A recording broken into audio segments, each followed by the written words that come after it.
hangover at the double door? Oh, okay. All right, yeah. I'm glad to say that we have filmmakers from Grayson Training with us, who's with me, and live at the Double Door Inn. And I'm going to call them forward in just a moment and start the Q&A. But for those of you that may have to leave, I just want to remind everybody, tomorrow night we're over at Dina's Place in the DeGiorgio Center. We start at 7. Doors open at 6:30. And tomorrow night, the theme is Ladies Who Lens. It's the night of all female directors, and it's not your mama's chick flick, I promise you. You're going to be shocked, you're going to be amazed, you're going to laugh, and you're going to do a little crying, and it's a great night of film. At this point, I'm going to start calling our filmmakers forward, but as I do that, I'm going to reveal to each film something that the jury said about the film as we bring them forward. And the first film that we saw tonight, I'm going to bring them in the order that they screened.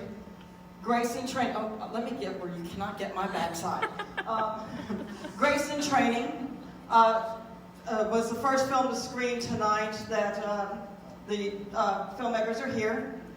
The jury was very complimentary about this film. They thought it was well shot, well edited. The acting they thought was wonderful. They said, it is so nice to see a film that carries itself through its dialogue as opposed to having to have all those other bells and whistles. It was well executed. We're very happy to have it. I would like to welcome the filmmakers from Grayson Training to the stage. Andy Heck, director. Steve Nazare, lead actor. And Adrian, I can't remember your last name. Parrish, Adrian Parrish. The second film in the order that they've screened is Who's With Me? The jury thought this was a very powerful film. It was very well executed. It was so well put together. It's one of those films where they said it makes its point so clear in such a concise way that it's more haunting. It stays with you even longer than if it had been a much longer version of what has been going on. They urged us to take it, and I actually spoke with the director, Darryl Dillard, earlier tonight, and I asked him, how is this moving around the country? And he's gotten great response, but it's a powerful film, and I'm not sure that every community would touch it, but I gotta tell you, we are so grateful that you took a chance on us. I'd like to welcome Darryl Dillard to the stage as well.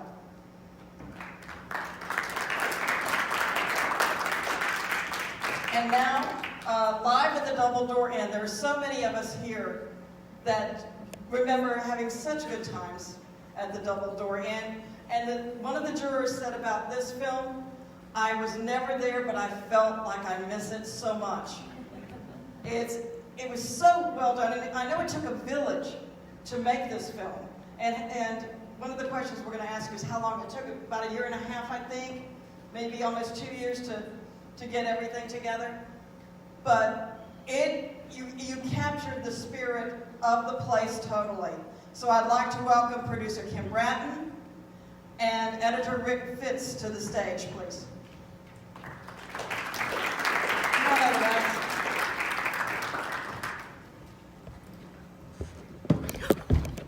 Since I've given you all a little bit of information about what the jury thought, I'm happy to open up the floor to questions right away. If you're a little shy, I'll start. I would like to start with Grayson Training. That was such a good cast. Did you cast yourself, or did you have someone do it for you? And how involved were you in the two of you worked together as a team? I'm thinking a lot. So both of you probably had a say in a lot of the production. I'm going to turn it over to you now.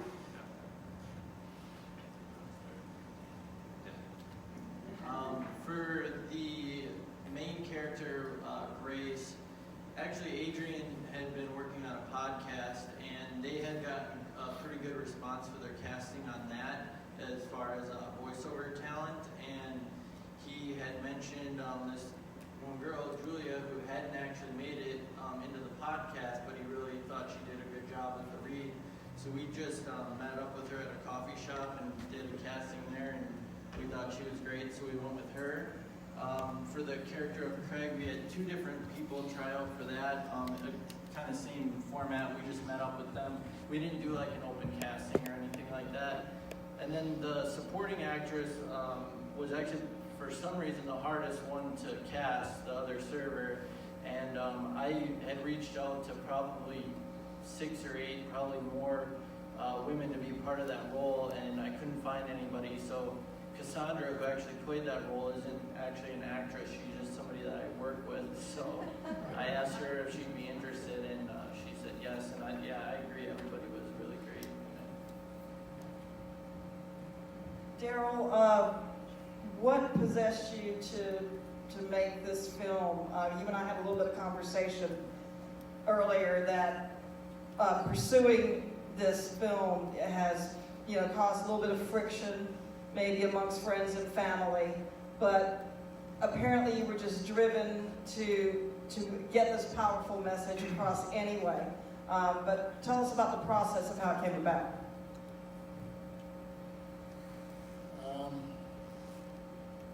Well, when, excuse me, I'm just getting my voice back. When the police shooting started happening, when Ferguson happened, I come from a family that's military, that's law enforcement, that's intelligence, all that stuff. So there's always, the first thing was, well, let's just, maybe they did something, and I went with that for a while, but one right after another kept happening. And it just didn't make sense to me. And then there was an incident in Beverly Hills in broad daylight, middle of the afternoon. 4 police cars surrounded this guy walking, grabbed him, threw him on the ground, handcuffed him, roughed him up a little bit, and then put him in the back of the squad car. They sat there for about 4 hours, and then they let him go. No explanation until later. This guy was a film producer who just happened to be in the wrong place at the wrong time. They were looking for someone. He didn't fit the description. But they grabbed him and they told him, well, it was a case of mistaken identity. And that was, to me, you see stuff on the news, and it's bad, but it's on the news. It's not in your backyard. Then this happened right down the street where I go past all the time. And it kind of upset me with that it was like, on top of everything else, it's just randomly, you're just grabbing people. And then I was doing classes, and I would get out of work. I got out of class at 11:30 at night one night.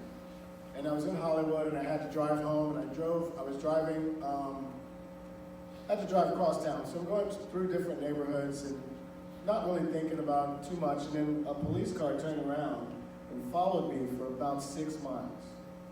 And when I changed lanes, they changed lanes. And I hadn't done anything, I was just driving. And eventually they finally, after 6 miles, drove off. And I got home, and I was thankful that I got home. I was very angry that I got home, and I was thankful that I got home alive when I did nothing. But the fact that I had to actually think about getting home alive that night incensed me beyond all belief. So I was very frustrated. I'm an actor as well. I'm mainly acting. And I have an acting class where you're allowed to do whatever you want to do. And this was about a week after the incident. Every night after that incident, I had a nightmare and I didn't sleep. I slept for maybe 7 hours in that week.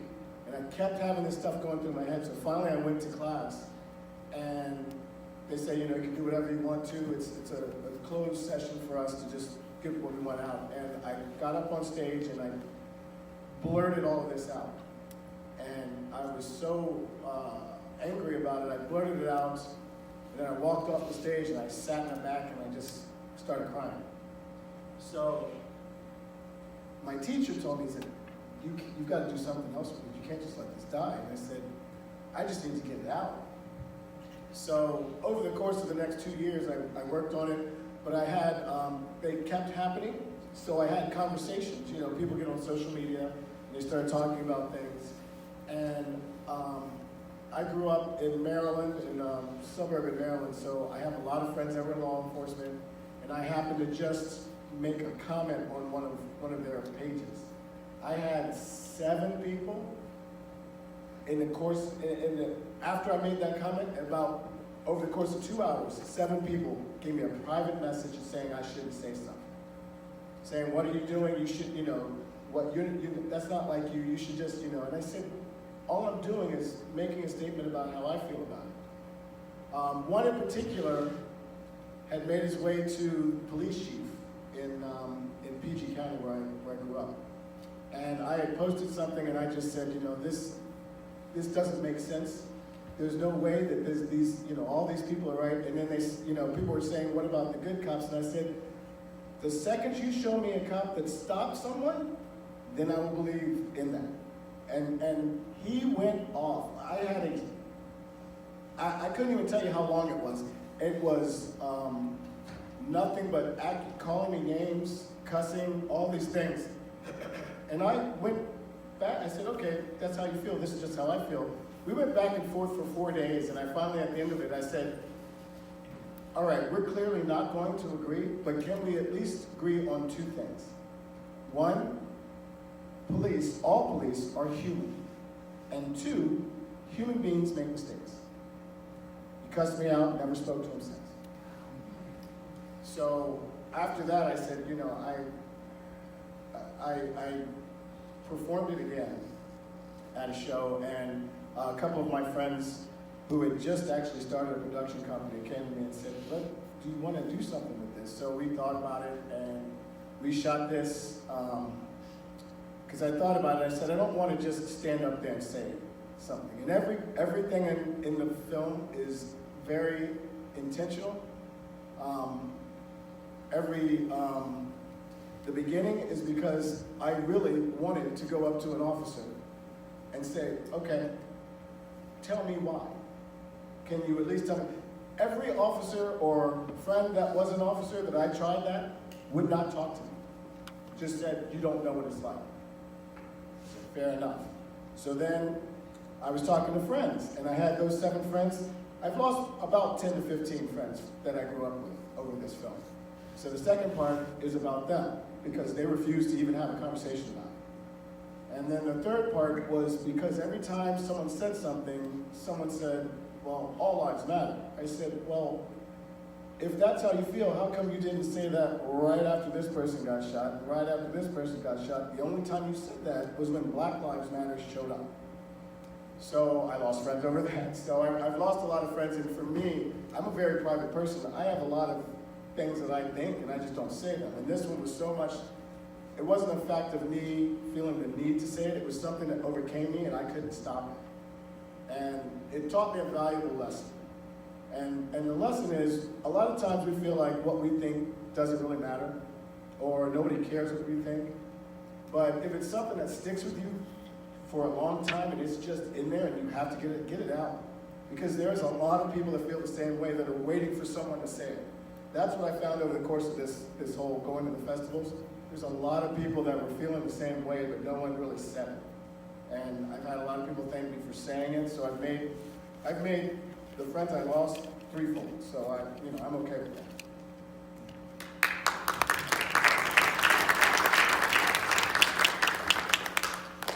I had a couple come up to me tonight and said that they had to come see the Double Door Inn because it's where they dated before they got married. It's a special place for everyone around this area. What drove you to put so much time and effort into making this film happen and preserving its history? Well, we were sitting around having a beer. And Yeah, and somebody said it's closing. We thought, well, it's a darn shame. And we had a collective group of friends with talents, and one of them's name is Jay Abusha, and that's where we got Abusha Daddy Films. You have to say it loud to get it. Yeah, and just thought and we had 6 months to make it, and thought it's a darn shame. This is closing. Let's do what we can quickly to preserve it. And the goal was, and that's why we don't really show it getting bulldozed, is because we wanted to have a premiere night the night it closed. So we had it all ready to go in 6 months. I was scared to death. I was the editor and shot some of it. We had no time. We were trying to get the acts that were coming in that were, had been a big part of their past, and were just. And some people came in and did the interviews, and they weren't even playing anywhere near around. They would come in for the interviews on that. But what was it, GoFundMe? Oh, we had a GoFundMe. So we had a GoFundMe page, and we were trying to raise $50,000 so we could record these bands with, real equipment. And we got up to, $46,000, and if you don't make the whole thing, you don't get the money. We didn't know that. So, Oh my gosh. we started another fundraiser and raised, half that much, and we still made the film. It was 30 minutes long instead of an hour. Yeah. But the last thing was shot less than 3 weeks before the premiere. So I lived it, smelled it, slept it. My marriage survived. It was good. But I think the edit though was tight, and you felt like you were actually there. I mean, it flowed so well. I think that. I spent a lot of time. Yeah, I was about to say. I think you knew your subject well. I did. Oh, he sang there. He was in a band that played there. Many moons ago. Yeah. And I got in my first time with a fake ID. Just. Yes, question. Well, I was at the double door in the 70s, and I was checking people's IDs. I must not have found one. But my brother, I just want to thank you guys for producing this, because my brother is Jamie Hoover of the Sponge Tones. Terrific. And if it hadn't been for the double door, I don't think they would have gotten the notoriety and acknowledgement that they got. But they are still playing Yeah, they are. after over 30 years. I used to skip classes to go hear them. The Sponge Tones? Yeah. We just got licensed by UNC-TV, so it's going to be on public television. I don't know how much or when. Yeah. It's So, going to be on public television? yeah. We just signed the license. Yeah. I'll let my brother know. Yeah, for sure. I talk to Jamie all the time on Facebook, so yeah. Tell me your name. Rick Fitz. Oh, okay. Okay. Another question? All tonight. Another question? Yes. I wanted to ask Darryl, actually I wanted to tell you that I admire you greatly for your courage for doing this film. And I wanted to ask you about a couple of parts of it. There's one part where you're standing with your back to us talking to an empty audience. And then there's another part where you're looking directly at us. And you said every part was intentional. So I guess you feel like, well, how do you feel about that? I'm trying to figure that out. Well, the empty audience that I face was the feeling of no matter what I said, no one was listening. The in directly into the camera was people weren't listening, and no matter how you dress it up, they weren't listening. So I just came right up to you. Because you can turn your back and kind of look away, but when it's right there like that, there's nowhere to go. I also have the tuxedo on because initially everything I heard was, well, look at how they're dressed. Or they're yelling, I heard every excuse in the book. So basically I took all these excuses and said, how can I eliminate each one? So that's pretty much the thought process on that. Good job. Thank you. Another question? Well, I have one for Grayson Training. Once you developed your concept and you started shooting, a lot of people don't know a lot about the editing process. Why don't you guys walk us through a little bit of how many fights does a writer and a director have when one's trying to maybe have one vision of it and the other one doesn't want to give up his words? I can let Adrian talk to this, but he sent me a few scripts and I kind of chose this one, and all I did was eliminate 2 words, and otherwise I was happy with what he had written. Yeah, and I'm, if you can't tell from the film, I'm a very heavily dialogue-driven and monologue-driven writer, but I have no idea what anything should look like. So my script is pretty much just like, this is what they're saying, and then I hand it to Andy and be like, and I'm like, I don't know what it should look like. And so that's where he comes in. So yeah, I think there's a good mutual respect there, and so yeah, not too many fights between us.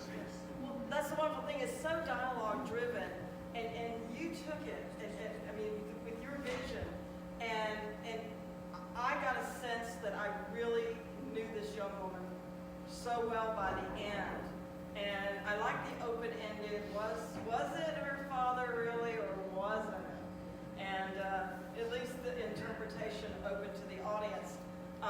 It was just so well executed, just so well executed. Can I say something along those lines? Yeah. I just wanted to say, and speaking to the acting earlier, Steve, our lead guy who may or may not be a father, he was here earlier, and one of the reasons we really liked him for the role is when he came in, the first thing he said to us was, he said, so I'm not going to ask the question, and I wouldn't want you to answer it if I asked it. And so that was something that we thought was really cool, and just he liked the open-endedness of it too. So. Yeah, that's what the jury really liked, that you didn't answer the question. You did not, you left it to the audience to draw their own conclusion. Any other questions? Yes? Yeah, I'm just wondering, we've heard where your film is going next. What about the other 2? Sorry, what was that? Where your film is going next? Do you have other projects you're going to do after this? Or? Yeah, I mean, we're talking about our next project. We've done a few in the past, and we're talking. This was actually the first one that we had done that wasn't for. We've done a few for like time-based competitions. Like we've done the 48-hour film project, if you're familiar with that. We've done that for a few years, and we've done a few other things. This was the first one we really took our time to do, and so we really liked that. Not having to do it in the weekend.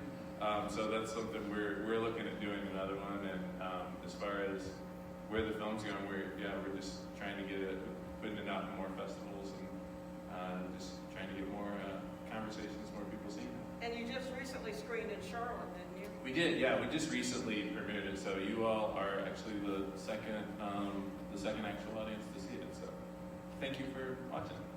All right, one final question from anyone? And Darryl's film too? Are you going to more film festivals? Or? Right now we're waiting to hear back from a couple of festivals. We were at Indie Memphis last year, and then there's 3 in New York. There's 2 in England, London. There's one in London. There's a couple in LA, but we're just waiting for the judgment status right now. And so you don't know exactly when it's going to be on yet? Yeah. Are you going to take it to any other festivals at this point? So we've got a couple that we're waiting on, but haven't heard anything. I can't remember.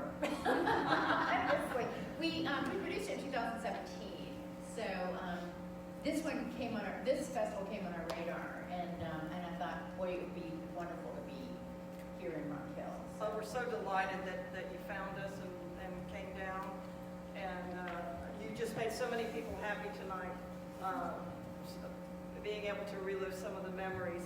I want to thank our filmmakers for coming. It's been a delight to have you here. It's been an honor to have your films. And for the audience, we appreciate all of you so much. We hope that we will see you again tomorrow. Once again, doors open at 6:30 over at the DiGiorgio Center, Dina's Place. And we start screening at 7 with The Ladies Who Lends. And one of our ladies who lenses with us tonight. Christina Papalexis is here, and her film Amaterasu opens tomorrow night's block. So thank you and everyone, and good night. We'll see you at the movies.